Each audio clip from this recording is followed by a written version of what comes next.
जी हाँ दोस्तों, खेलों का महाकुंभ कहे जाने वाले ओलंपिक की शुरुआत बहुत जल्द होने वाली है 23 जुलाई से। लेकिन आप सभी को बता दें, इस बार कुछ भारतीय एथलीट ऐसे हैं जो चर्चाओं में हैं। चर्चाएं इस वजह से हैं कि वो गोल्ड मेडल, सिल्वर या ब्रोंज की उम्मीद से ही भारत देश से रवाना हुए हैं टोक्यो ओलंपिक के लिए। इन्हीं में दोस्तों एक नाम शामिल होता है सतारा के प्रवीण जाधव का। दरअसल दोस्तों, इनकी स्ट्रगल की कहानी सुनकर आप भी मायूस हो जाएंगे कि कितनी कठिन परिस्थितियों के बाद ये खिलाड़ी यहाँ तक पहुँचते हैं। सतारा के प्रवीण जाधव के पास बचपन में ही दो रास्ते थे, या तो अपने पिता के साथ दिहाड़ी मजदूरी करते या बेहतर ज़िंदगी के लिए ट्रैक पर सरपट दौड़ते। लेकिन उन्होंने कभी सपने में भी नहीं सोचा था कि ओलंपिक में तीरंदाजी जैसे खेल में वह भारत का प्रतिनिधित्व करेंगे।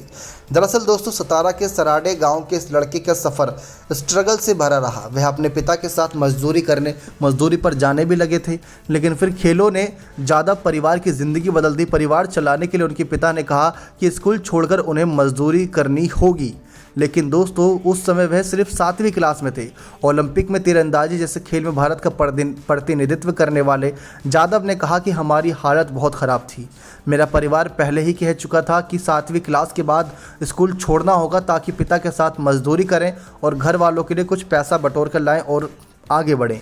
लेकिन 8 घंटे की कड़ी मेहनत के बाद उनके पिता रमेश को बामुश्किल यानी कि बहुत ही मिन्नत करने के बाद सिर्फ 200 रुपये की दिहाड़ी मिलती थी। अब दोस्तों, 8 घंटे पूरी पसीनों से तरबतर होकर काम करने के बाद सिर्फ 200 रुपये, वो भी लड़ झगड़ के अपने ठेकेदार से पैसे मिलते थे। कई बार वह खेतों में खाद डालने के काम में पिता की मदद भी करते थे। एक दिन जाधव के स्कूल के खेल प्रशिक्षक विकास भुजबल ने उनकी प्रतिभा देखी और एथलेटिक्स में भाग लेने को कहा। जाधव ने कहा कि विकास सर ने मुझे दौड़ना शुरू करने के लिए कहा। उन्होंने कहा कि इससे जीवन बदलेगा और दिहाड़ी मजदूरी नहीं करनी पड़ेगी। तो उन्होंने दोस्तों पहले 400 से 800 मीटर दौड़ना शुरू किया और अहमदनगर के क्रीड़ा प्रबोधिनी हॉस्टल में वह तीरंदाज बने। जब एक प्रैक्टिस के दौरान उन्होंने 10 मीटर की दूरी से सभी 10 तीर पर निशाने लगाए। उसके बाद से उन्होंने पीछे मुड़कर नहीं देखा और परिवार के हालात भी सुधर गए।